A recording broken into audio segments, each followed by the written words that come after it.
All right, Izzy, we're back. Next to last question. This is problem number 6 from your textbook. It says, what is happening to the U.S. real exchange rate in each of the following situations? So, I don't know if you've seen this formula, but there's a very, very good formula to help you out with this question. And if you know it and can analyze it, these things become really, really damn easy, okay? So, first of all, I need to know a couple things. What is the nominal exchange rate? And what is the real exchange rate? Now, the question asks you about the real exchange rate, but in some of the, actually in all of A, B, C, and D, they actually talk about the nominal one, and either it changes one way or another way or not at all. So let's talk about these real quick. I already wrote these down to save a little bit of time. Nominal exchange rate is how much foreign currency can be exchanged for a unit of domestic currency. So like how many pounds for a dollar or how many pesos for a yen or whatever. So that's just like the nominal exchange rate. It has to do with like actual face value of money, but it doesn't really tell you about goods and services like the real purchasing power. That's the real exchange rate, okay? The real exchange rate is how many foreign goods and services, I put G plus S for goods and services, how many foreign goods and services can be exchanged for how many domestic goods and services. So that kind of takes money out of it theoretically in a sense and just says like if I'm a tutor and you're a doctor, would 1 hour of my lessons be worth 1 office visit for you? Would it be worth, the other way? Would 1 office visit for you be worth like 10 of my sessions? I don't know. But if we could talk in those terms, that's more like the real exchange rate because then money doesn't have to enter into it, okay? And the equation that relates the real exchange rate with a nominal money face value, right? The nominal exchange rate is this. The real exchange value is the nominal exchange rate, or nominal exchange, sorry, not that value. The real exchange rate is the nominal exchange rate multiplied by the ratio of domestic price to foreign price, okay?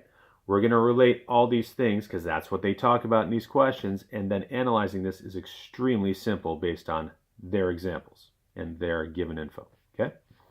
So for part A, what if the nominal rate is unchanged, so nothing happens here? This stays as whatever it is, so we can ignore it. But prices rise faster in the U.S. than abroad. So the numerator grows faster than the denominator. All that means is this fraction is going to be more than 1. And if I multiply this by something bigger than 1, this has to rise. That's just a math thing, okay? Didn't have to be talking about economics necessarily. But in that case, the RER, or the real exchange rate, is going to rise because, again, if I keep this the same and this grows faster than that, U.S.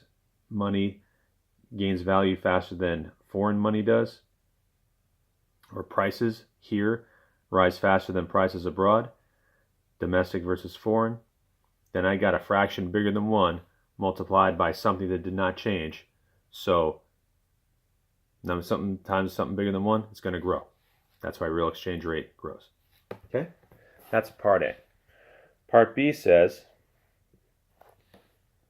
I'll actually write these down so I can just save a little bit of time for you. I'm going to put RER for all these.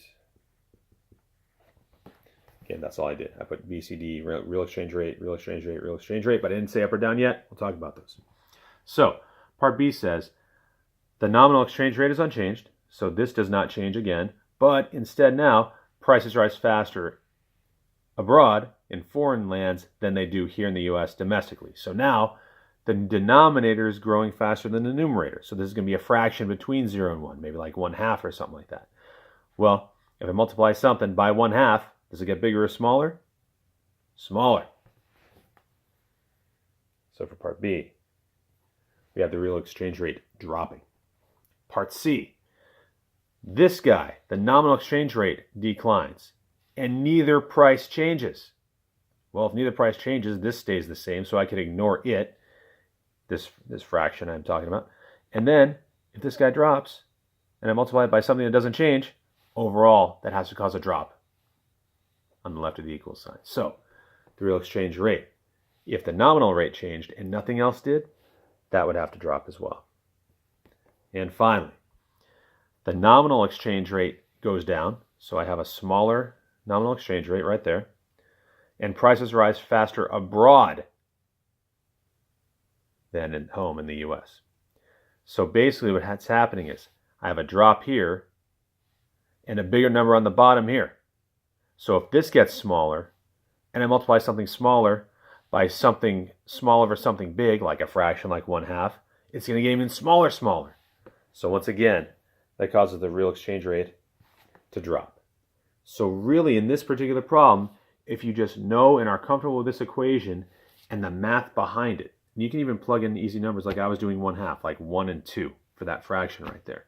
If you see what happens if you multiply something that doesn't change by something that does change in a certain way, you plug in easy numbers and just look at this equation the whole time, you can see that it's not as bad as it may have appeared to have been. We kept this one at 6 minutes. One more question to go.